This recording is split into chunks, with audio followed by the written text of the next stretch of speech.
Well, it's grand to have you. I'm going to go right ahead and ask my very first question. So, thank you for having me. It's my pleasure to be with you. You're welcome.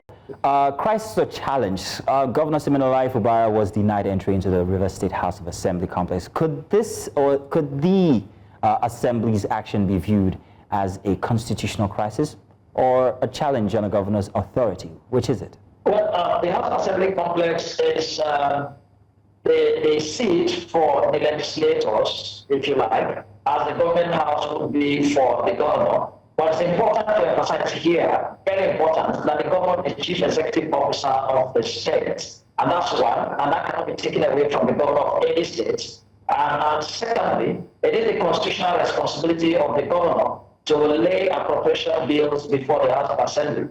So for me, I view this act of denying the governor access to the legislative complex for the purpose of performing his constitutional duty, especially I haven't heard from the governor that he communicated the House of Assembly, and then the event that unfolded within the week in Rivers State, and I think that is known across the country, as such that the governor has demonstrated clear will and determination to comply with the decision of the Supreme Court. It is not just talked about it, even when he addressed the state after the decision of the Supreme Court.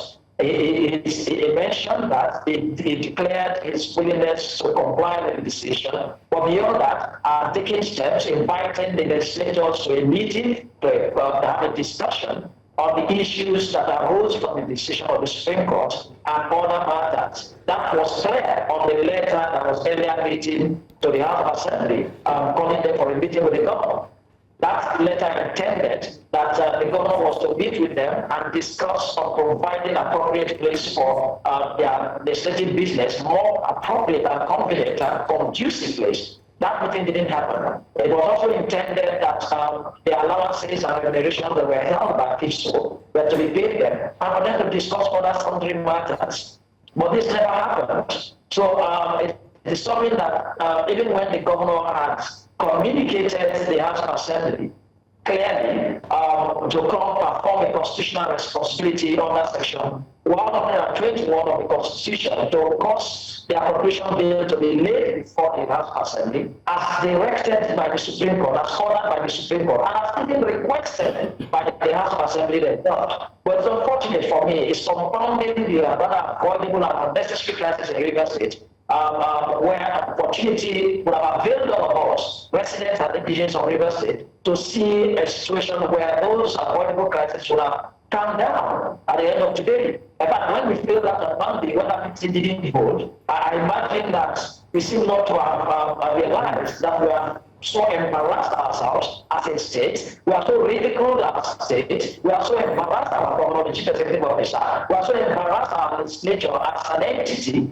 and then we thought that we got an opportunity. I imagine that when that invitation was sent to the House of Assembly for a meeting on Monday, I thought that meeting was going to hold. When that meeting failed to hold, I became worried. And then again today, I didn't know this until this afternoon, that the governor communicated the House of Assembly with his intention to come lay the appropriation bill, and then this didn't happen again without any explanation. It's very really. And I think it should be a concern to every lover of democracy in Rivers State and across the country. And then on democracy to be consolidated, it should be a concern. So now, Mr. Ekine, what's your thought on the call by the Minister of the FCT for Nyesom Wike, or rather for Fubara to be impeached? You see, it's unfortunate again. The former governor of Rivers State, Nyesom Wike, and the Minister of the Federal Capital Territory today, and let me add to you, including the Rivers State representative in the Niger Delta Development Foundation, that is Chief Tony Okocha, and others who are calling for either the resignation or impeachment of the governor. I think they are another hitting of the quality. These are expected statesmen. The former governor should act and of course, conduct himself and even make speeches and utterances. Or if he wills to have a press conference or a media chat, it should be such that will clearly be seen and perceived to be so as strengthening the will of democracy in the state and promoting peace amongst the players and stakeholders in River State. Particularly imagine that he is a stakeholder, really, and then a statesman. Ideally, any former governor in this state should be a statesman that should to take lead in resolving crises such as this. But so for that call, and I watched that press conference, and even as young as I may be, I am perplexed, and I worry for that.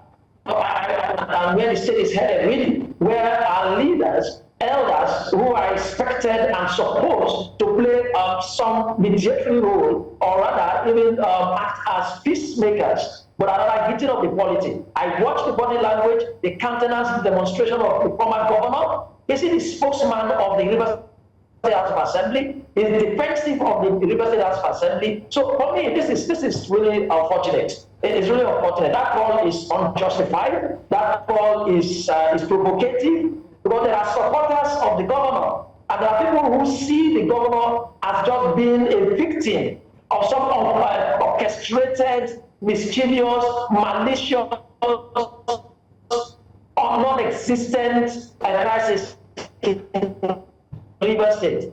So, the population of Rivers, residents and indigenous,